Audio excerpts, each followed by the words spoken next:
Hello, here are these graphs that we made a moment ago. Let's take a little deeper look at them. I want you to remind yourself what we have going on here. We have a video that we looked at of tossing a ball up in the air, and we made 4 graphs. This is x position, in other words, where the ball is located left to right. This is x velocity, in other words, how fast it's going left to right. This is y position, in other words, how high up in the air the ball is. And this is y velocity, that is how fast the ball is going as it goes through the air. Number one, there's something really curious to notice about this. As the ball travels through the air, you notice it gets farther and farther across the screen left to right, but the speed at which it travels is nice and steady. The ball doesn't speed up or slow down horizontally. It seems to be going at a constant speed. That's kind of neat, because you'll notice it's going up and coming down, and certainly it starts with an upward positive velocity, reaches a top of the height at 0 velocity, and then begins to speed up again in the downward direction. So the velocity goes from fast up to stopped to fast down, yet the horizontal velocity stays constant the whole time. Now that's an interesting idea we'll get to. But for now, let's take a look at these graphs. Hey, this graph on the top on the right shows us a really nice straight line.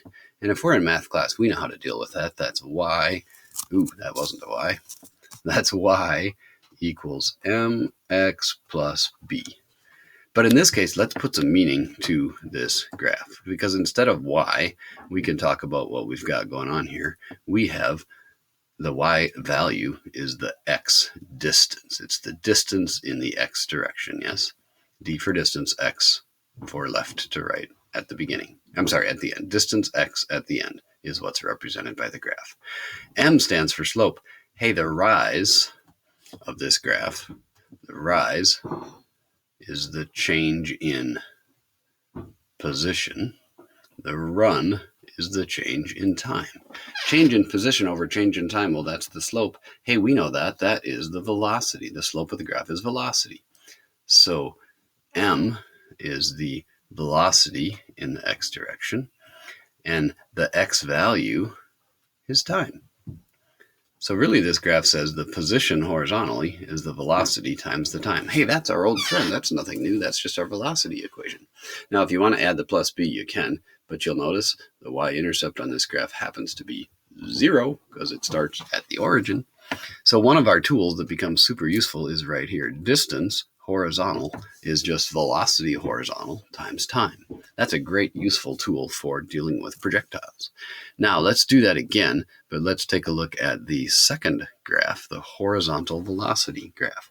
Same kind of thing. You'll notice this graph still represents a nice line. In fact, this time it's super horizontal. That has a lot of meaning. That tells us it's not changing velocity. We could do the same thing, y equals mx plus b. It's going to be even more boring now, however. Now you'll notice this graph represents velocity. So the y value is velocity in the x direction, vx I'm going to call it. And I'm going to use final because that's vx at the end. It's equal to the slope. Hey, what's the slope of a horizontal line? 0 times the x value, time.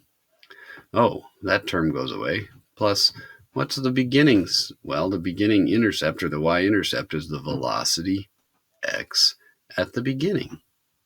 So this kind of tells us something, yet nothing. It just tells us, hey, the velocity later, that's the same as the velocity sooner.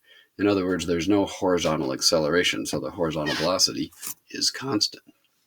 Not really useful as an equation, but really useful as an idea to think about, wow, the horizontal velocity doesn't change, it just stays the same. Let's jump over now and take a look at the vertical velocity equation. Gosh, this is interesting. Same kind of thing. Y equals mx plus b, because it's just a line, right? So it still looks like this. Let's toss on there a nice line and say, oh yeah, look, straight line, cool. And now, what does the y value represent? Well, according to our graph, that represents the velocity in the up and down direction. The y velocity, or if you'd like to think of it as vertical, v for vertical, you could. I'm going to use y for up and down. And again, the y velocity final, that's what's represented by the graph. I wonder what the slope of this line is.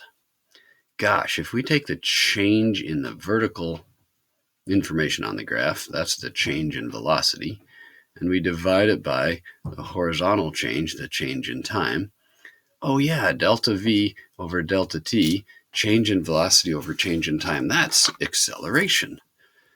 That slope is the acceleration. In fact, if you'll notice the number, it's about 10.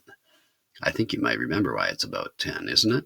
Look, it changes by -6. It goes from +3 to -3 in 6/10 of a second. Gosh, that acceleration is about -10. Sound like gravity, doesn't it?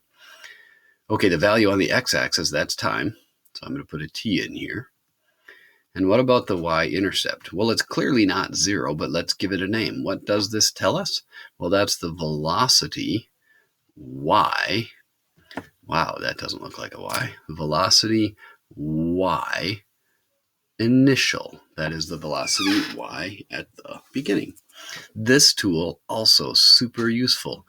Velocity vertical at the end is equal to the velocity vertical at the beginning plus acceleration times time.